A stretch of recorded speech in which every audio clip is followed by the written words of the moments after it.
diletakkan tajuk oleh Syekh Ahmad Fahmi Zamzam hafizahullah, 15 maksiat yang menurunkan balak. Rawahu Tirmizi.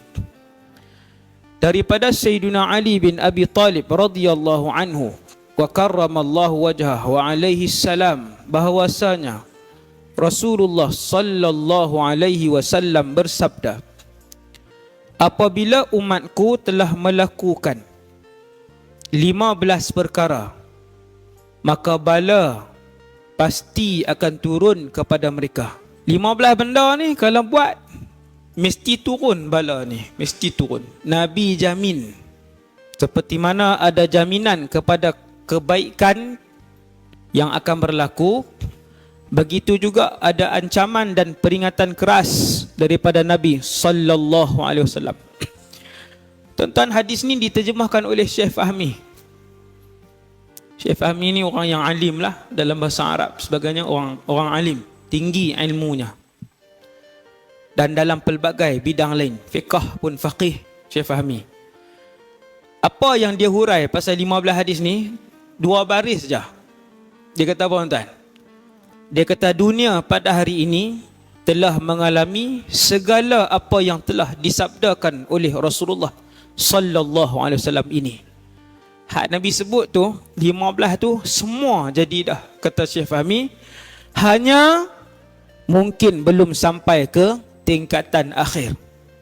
Tingkatan akhir ni maksudnya setiap 15 tu sampai ke muncak.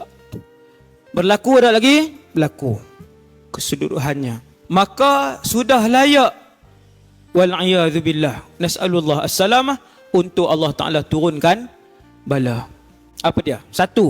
Apabila harta negara beredar di kalangan orang-orang yang tertentu sahaja. Yang kaya semakin kaya. Perbendaharaan dan kekayaan negara berlegar di kalangan orang tertentu saja. Negara mana ni Ustaz saya sebut tak? Tak payah tengok luar lah, tak payah tengok mana-mana. Seluruh negara di atas muka bumi Allah ni, hampir kesemuanya macam itulah keadaan dia. Hampir kesemuanya. Kekayaan yang Allah bagi, tuan-tuan sekalian, semua negara atas dunia ni, semua negara atas dunia ni, ketika mana kekayaan negara itu dibahagikan bisawiyah, dengan sama rata, maka tidak akan ada seorang pun fakir atau miskin dalam negara itu. Kedua, apabila amanah dijadikan satu sumber keuntungan, orang bagi amanah jawatan lah, yang itulah tempat nak keuntungan. Zakat dijadikan hutang, tak bayar. Nombor 4, suami mengikuti kemahuan isteri. Dalam keadaan dia ikut kemahuan isteri, dia buat apa? Dia derhaka dengan ibu dia. Siapa yang faham bahasa Arab, dia bersambung tu, sifat tu bersambung. Benda yang banyak kamu akan tengok di akhir zaman nanti, suami yang ikut kemahuan isteri kemudian membelakangkan ibu dia sendiri. Dia ikut kemahuan isteri, sambungan sifat orang tu, dan dia menderhakai ibu dia. Untuk ikut dan taat kepada isteri, permintaan isteri, kehendak isteri, menjadi derhaka kepada ibu dia, kata Rasulullah. Nombor 3 sifat dia, kalau dengan kawan, baik. Keempat sifat dia, dan menjauhkan diri dari ayahnya. Dengan ayah ni, dia double standard. Habis, 7. Kemudian 8, ni lain pula. Suara-suara ditinggikan dalam masjid, bergaduh. Gaduh pasal duit masjid, bergaduh pasal nak berebut ambil tu. Pegang-pegang tak hidup pun masjid. Dah memang mereka tak pergi masjid. Orang duk pegang buat elok dah. Buat program elok dah. Dia nak juga, hak grup tu nak juga. Pegang-pegang tak main masjid pun. Sebab memang bukan orang masjid.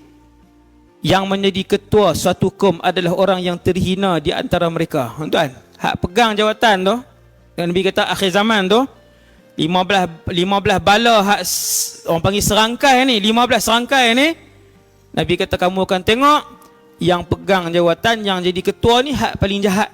Dia yang pegang. Seseorang dimuliakan kerana ditakuti kejahatannya, bukan sebab dia baik, sebab jahat sungguh. Semua kat takut dengan dia, kena rapat dengan dia. Kalau tak rapat, siap. Ada belakang. Minuman keras sudah diminum di segenap tempat. Kain sutera banyak dipakai, hak ni puluh-puluh tahun. Nombor 13, Penyebab bala, para artis disanjung-sanjung. Tuan-tuan tengok Syekh Fahmi terjemah apa? Para artis disanjung-sanjung. Hak menari, melompat, hak tak ada agama, hak tak ada tudung, hak tak ada apa. Hak sat sebut solat, satgi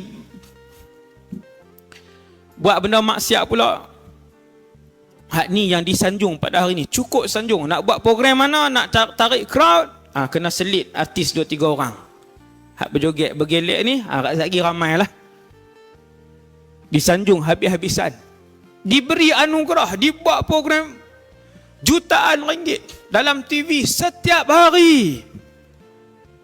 Program, rancangan dan ruang untuk artis melalaikan umat Nabi Muhammad setiap hari. Ada ruang, peruntukan banyak. Artis disanjung-sanjung. Tuan Guru Syekh Fahmi Zamzam terjemah. Muzik banyak dimainkan, semua rumah ada muzik. Yang ke-15, generasi akhir umat ini melaknat generasi pertama. Ini Syiah banyak. Syiah yang melaknat generasi pertama siapa dia? Sahabat radhiyallahu anhum. No? Kumpulan yang paling mulia para sahabat, yang itulah yang dilaknat oleh Syiah. Bahaya Syiah ni. No? Kata Rasulullah, ketika itu hendaklah mereka menanti angin merah atau gempa bumi, ataupun mereka akan dirubah menjadi makhluk lain. Hak ni yang paling gerun sekali hak ni. Tuhan ubah jadi makhluk lain. Seperti mana dulu Bani Israel diubah oleh Allah. Sebahagian dia jadi kera, sebahagian dia jadi babi pun ada. Babi. Ubah jadi babi. Sekampung jadi babi, keluar.